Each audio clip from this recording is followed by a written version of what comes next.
As a child, based on my condition, I was told I could never run. So I started to run.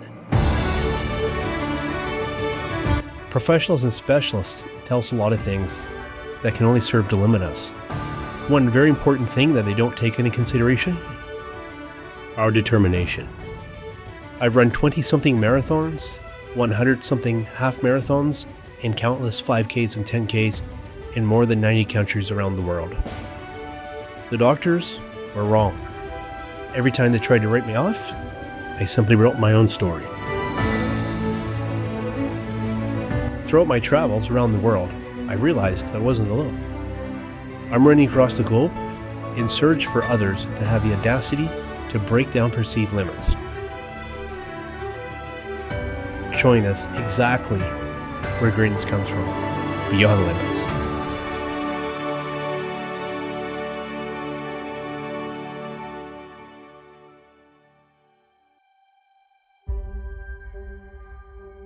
Last episode, this series got underway in beautiful Costa Rica. We were so impressed with the runners that stared down their limitations and said, "Thanks for the suggestion, but I'm going anyway." No one could have prepared us for just how big an adventure we were setting off on. Our hearts were filled, our bags were packed, and now... This episode, we're here in London, England. Some people have waited years to come here to London to run the marathon. We started this journey in the midst of the COVID-19 pandemic. The world together had experienced 3 years of travel restrictions, uncertainty of the future, and of course, no races. Well, that was all about to change. Not only are we sitting down with 3 highly inspirational runners, we're going to film them run the iconic London Marathon. The TCS London Marathon. Runners from all across the world were journeying to this iconic race. As participants arrived, I was so excited to feel that unique energy, a mixture of tension, excitement, and anticipation. I'm here with my trusty cameraman to tell the stories of 3 inspiring people. So sit down, settle in, and let's get inspired.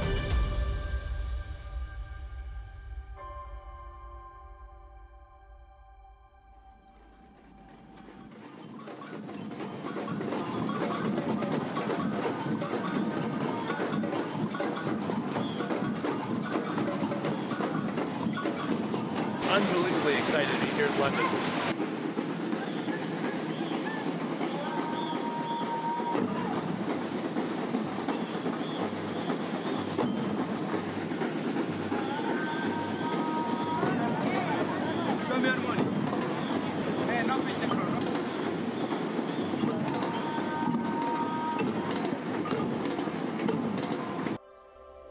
Welcome to London.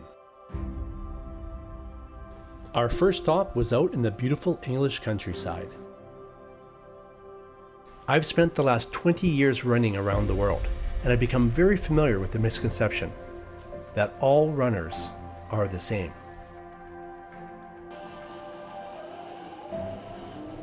Somehow, in order to be a runner, you must look and perform in a certain way. Nope. You're a runner as soon as you start running. Running is a great equalizer. When the marathon begins, runners vastly differ in age, weight, and ability, have the same start time and finish line. Let's meet our first runner, Shreena, a wonderfully kind woman from London who wants to defy the stereotypes of what makes a runner and what a runner should look like.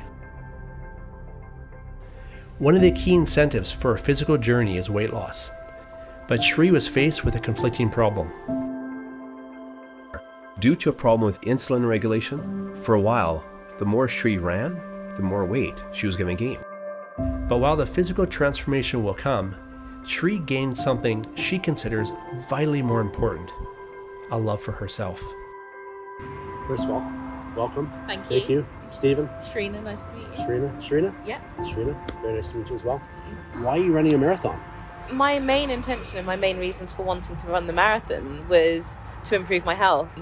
But very quickly, my intentions and my reasons for wanting to run the marathon changed. Our long run today, a time I didn't even know existed. I started to gain confidence in myself that never existed before. It became about health, it became about body positivity. So I've struggled with my body image for as long as I can remember. I've always been overweight. You know, I see people posting all these like lovely things about everybody is a beautiful body, and I never bought into it. Never loved myself until I started this journey. So what exactly is a spark that ignites self-love and self-worth? There have been tears, there have been like blisters. According to our new friend Shree, it's the small incremental actions every single day. You should challenge yourself in life. The magic in life exists outside of your comfort zone. So, I mean, everyone has their why. Yeah. What's your why? I've been picked on for years about the way I look. When you hear something enough, you internalize the voices. You know, I've probably held myself back from doing things in the past. When I finally decided and started to believe I could really take on a marathon, yeah, I think it was to prove to myself that I'm capable and that I'm enough, because I've never believed that before. I've always been enough. Your three nieces, you said, support you along with the rest of your family. What do they think of you doing this?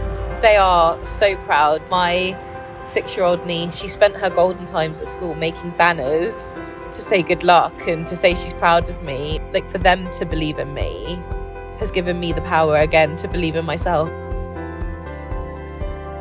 They don't see me as a big person or a small, they don't see you as anything but who you are. In her words, I may not fit the stereotype of a runner, So I have about 5 minutes to go, and I think I might die. but hey, I'm still out there running. Shree showed me that we're often asking the wrong person for permission to love ourselves. Self-worth is not decided by consensus. The permission to pursue our goals was never for others to get. I'm not doing this just for myself anymore. I'm doing this for every single person that has felt like they can't do something because they think they don't belong. It was a wonderful way to spend an afternoon. Or my approach to this marathon is it's the victory lap. The marathon is the celebration, it's the party. I'm going to soak in all of the love from the crowds. You know, I want to high five the kids. My family are going to be there. My 3 little nieces, who are just my complete driving force, like teaching them that they can do anything. It was an incredibly humbling experience. 2 strangers convincing the other they had so much to love themselves for. Even trying to convince Shree to never say never to another marathon somewhere else in the world, especially now that she's caught the running bug. You're probably right. Never say never.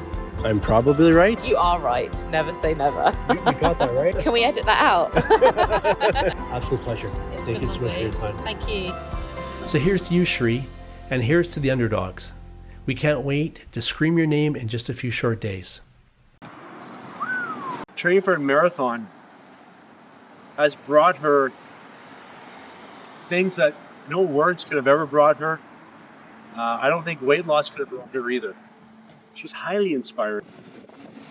I want to love myself the way Shree loves herself.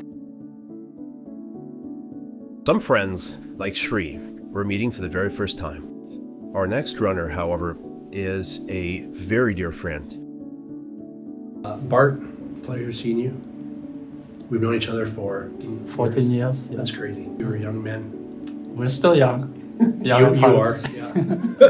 The more you learn about Bart, the more you wonder how one person can fit so much length into such a short number of years. How many languages do you speak? 5.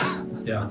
He's published books, traveled the world, built financial systems, and lived on various continents. But a great deal of his achievements have been born out of difficult circumstances. Up until I was 7, I had, pretty ordinary childhood. But when my sister was born, my mother started to become suicidal. So as you can imagine, it caused a lot of negativity and a lot of stress and anxiety in my family. When I was 17 years old, I moved to Australia. If you take the globe, that's the Netherlands, and Australia is pretty much the furthest you can go.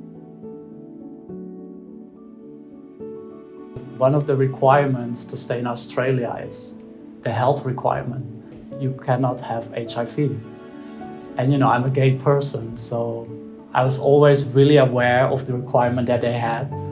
So, always when I had a partner or a date, I always had like safe sex. And I was 21 and going to the clinic, and there's this doctor that was going through the results, and she's like, okay, you don't have this, you don't have gonorrhea, you don't have chlamydia. And as I was gonna walk away, she turns over the page and she's like, you're positive, like you have HIV. And in that moment, my world just fell apart. Right in the middle of his degree, Bart was given 30 days to leave the country he loved. I tried to search for like solutions. There wasn't a cure. There weren't even good medications available at the time. One of the websites said, oh, you have to drink coconut oil. So I bought like 5 liters of coconut oil, and like I was throwing up like crazy. And it was just devastating. This trying time unintentionally opened the door to more trouble. Many friends didn't accept me for that. So I lost like friend after friend after friend. It had a devastating effect on my self-worth. When the community that embraced him also embraced plenty of bad habits. I started to find out like people who use ice, they are the ones that accept me. Thus began a downward spiral of drug abuse, a great ideal of which Bart doesn't have a recollection of. What was the breaking point or your tipping point to stop doing drugs altogether and better your life? I was using it for 2 weeks in a row, going crisscross around like Bangkok, like at different people's places, like, and thank God, like I woke up in my own apartment.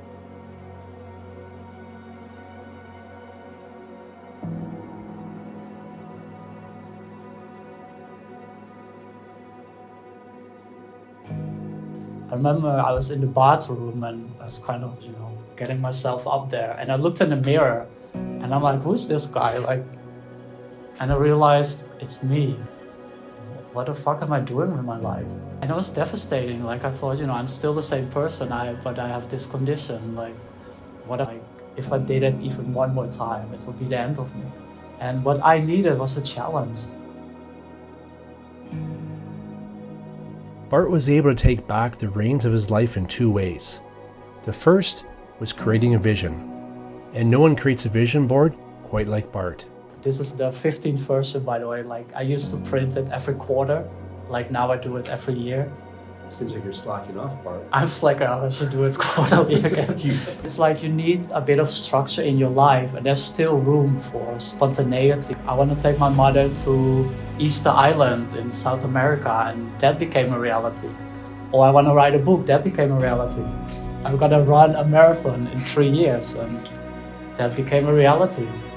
And secondly, accepting what is out of our control and embracing what is. Know that everything is on the way and not in the way.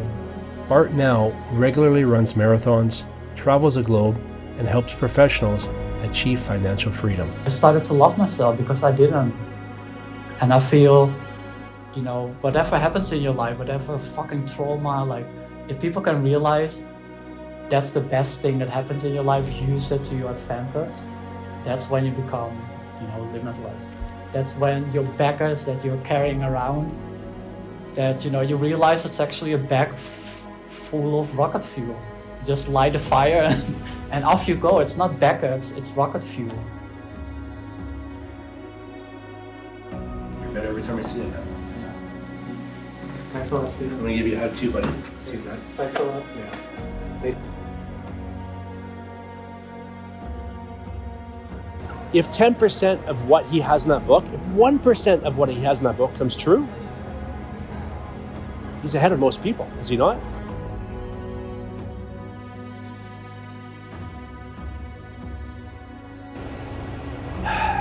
All right, let's go meet another inspirational person.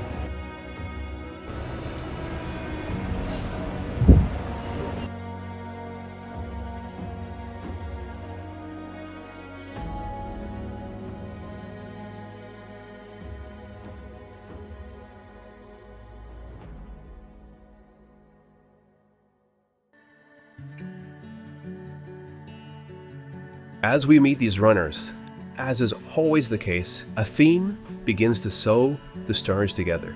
Some limitations are obvious, accidental, or completely out of someone's control. Some have no physicality at all. It's completely a mental battle. We limit ourselves based on what we're told and what we tell ourselves. But without limitations, obvious or not, we'd never get to experience the adventure that lies in breaking them.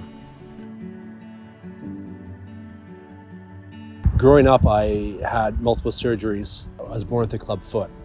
Not typically an issue, but because it wasn't corrected at birth, I had to deal with a lot of surgeries, casts, crutches, wheelchairs, basically the first 12 years of my life. So from a very young age, I dealt with a lot of doctors and specialists and podiatrists and shoemakers. Basically had the same message for me that I couldn't do anything that involved running. Sports would not be my thing, but I sharpened my brain, so I will not be the next big track star. And I believed it.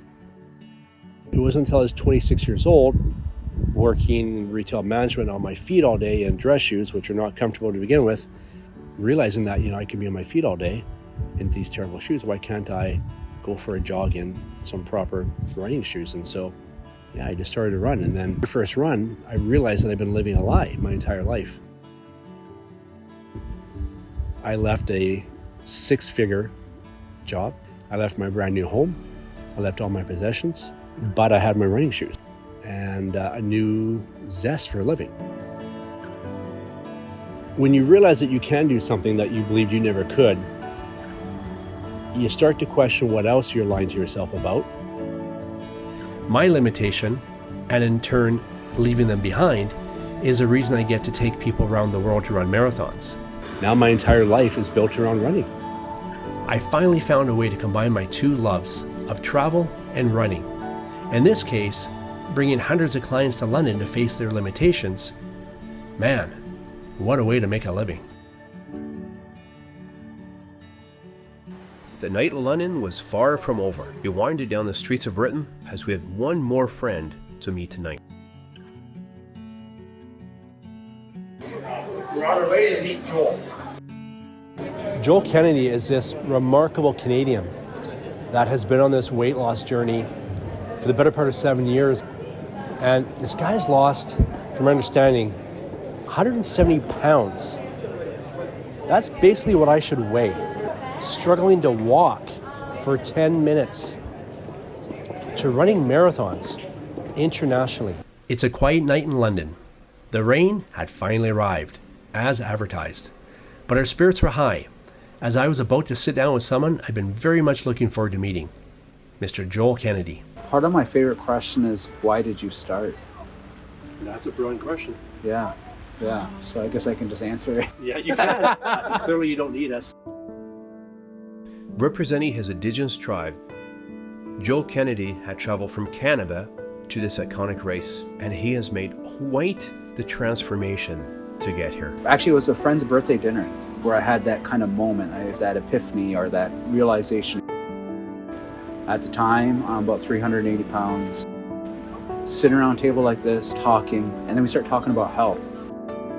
My friends, they are diabetic. One was pre-diabetic, another one had health complications. And we're too young for this. And I started to look at, where is my path taking me? At one point, weighing 380 pounds, Joel is transforming his health and his life. And the choice was his. Diabetes in my family is very prevalent. I'm 380 pounds. If I continued on this path, I'm going to be diabetic too. I'm going to have these health complications. Why wait until that happens before making that change? And so that's why I said I have to make this change while I'm still able to. Well, it's still my choice. I'm not starting tomorrow. I'm not starting on Monday. I'm not starting the first of the month. I'm starting right now. The only way to get started is to begin.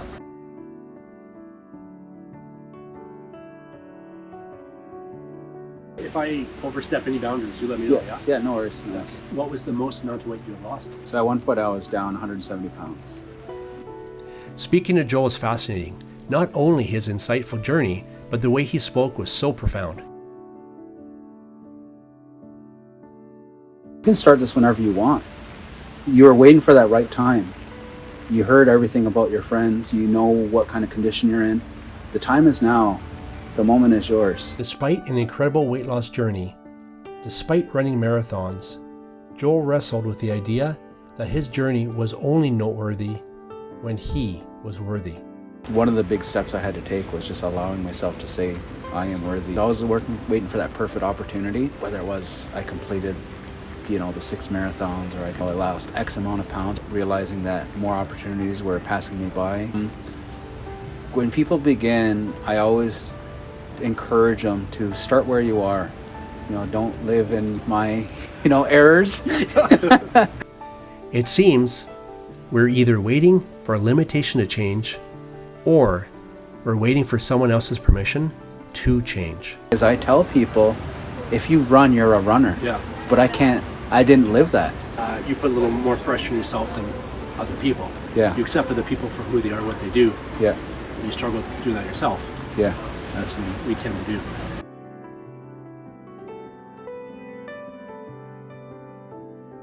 Yeah. But you clearly see yourself as a runner today, I hope. Yes. Two yes. marathons. Yeah. 2 marathons in 1 month. Pretty sure that qualifies.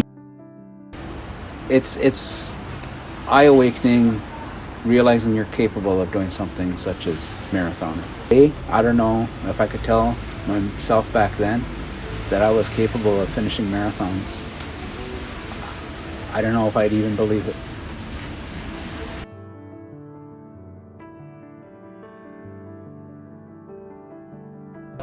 How do you not walk away from that thinking, I can do better? Tomorrow is the London Marathon, and he'll be running his 6th marathon. Makes me wish that I was running that marathon as well. It's like, he has fired me up. I had some serious plans to go get some amazing food here in London, but my plans have now changed.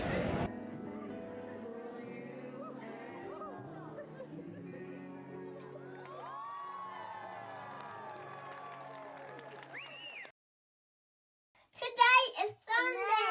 Yay! Go Shreena! Go Shreena! One of the busiest cities on the planet is practically quiet this Sunday morning. It's early. There are people stumbling home from the bars right now. I remember those days. I can tell you I don't miss it. It's race day. I have a fairly unique job the morning of a marathon, coordinating hundreds of clients, getting them from wherever they are to where they need to be. Nerves are at an all-time high, so it's my job to make sure the little things are taken care of. Do they have their race bib? Are they ready in time for the coach?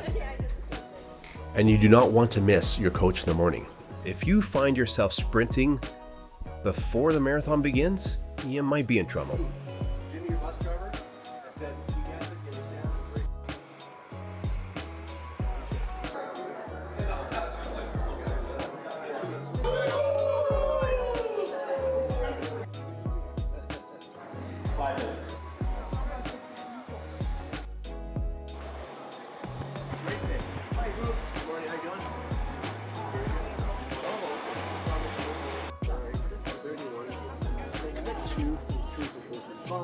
All the best today, whether you beat your time or you fall short of your time.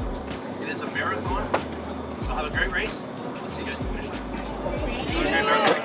Thank you. Obrigado.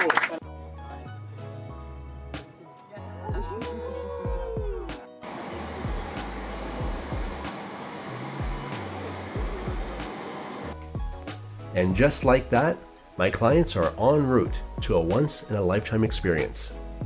But while my clients are taken care of, we have 3 inspirational people to cheer on from the sidelines. You can sense the tension, all those months of training, the thousands of kilometres, and it all comes down to this.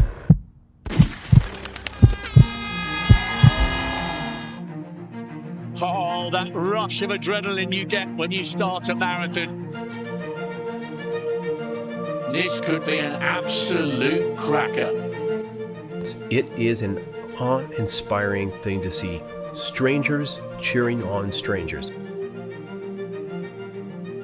Every single person is running the race for completely different reasons. We sat down 3 inspiring runners, but as you watch the waves of people pass by, each one of them has their own story to tell. Is that it?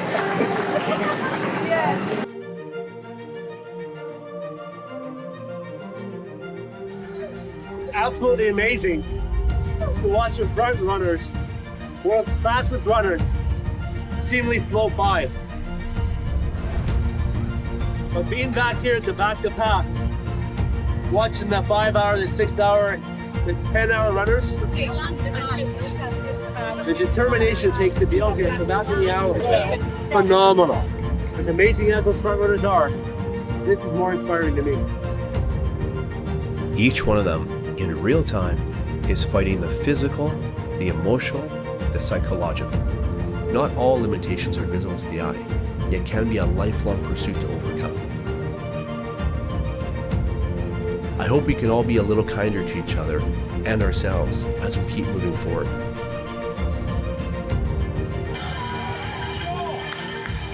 Close to the halfway point, we saw a familiar face. It was wonderful to see our friend, but Joel seemed absolutely defeated with himself.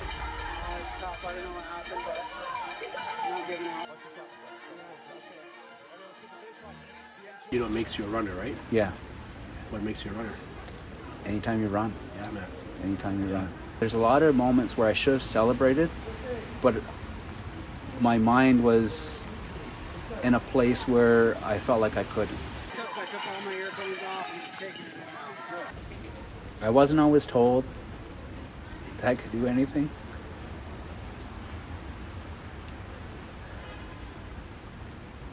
But it's something I had to build within myself and believe within myself. It's wonderful to see the front runners, Yeah, but that's not why I'm watching the marathon. yeah, I'm waiting for those last people. yeah. Dude, what would you tell me? What am I capable of? You right? It's easier to say someone else. Yeah, sure It is. Yeah. But you don't know me. You know you. Yeah. You're in London, England. You're going to run a marathon. Tell me, seriously, what is Joel Kennedy capable of? Anything. Joel Kennedy, what are you capable of? Capable of anything I put my mind to.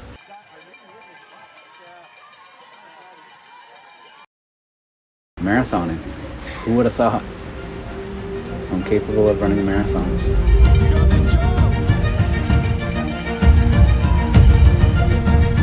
There are no perfect stories, no perfect details. Anything that we see that resembles perfection is a long process of small, incremental successes. You should challenge yourself in life, and that the magic in life exists outside of your comfort zone. And if you're willing to take that step out, you realise your true potential. You have to love yourself for who you are in this moment.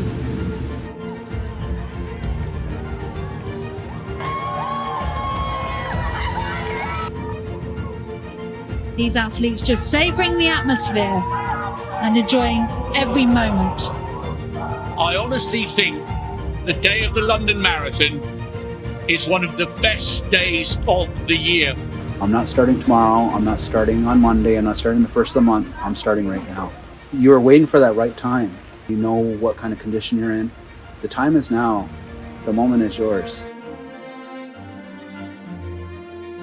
Energy, the humour, the humility, the empathy.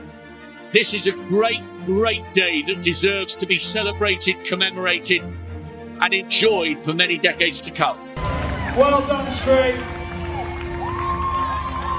I hope these runners know, and I hope that you know, the second your first step is taken is when your success story begins.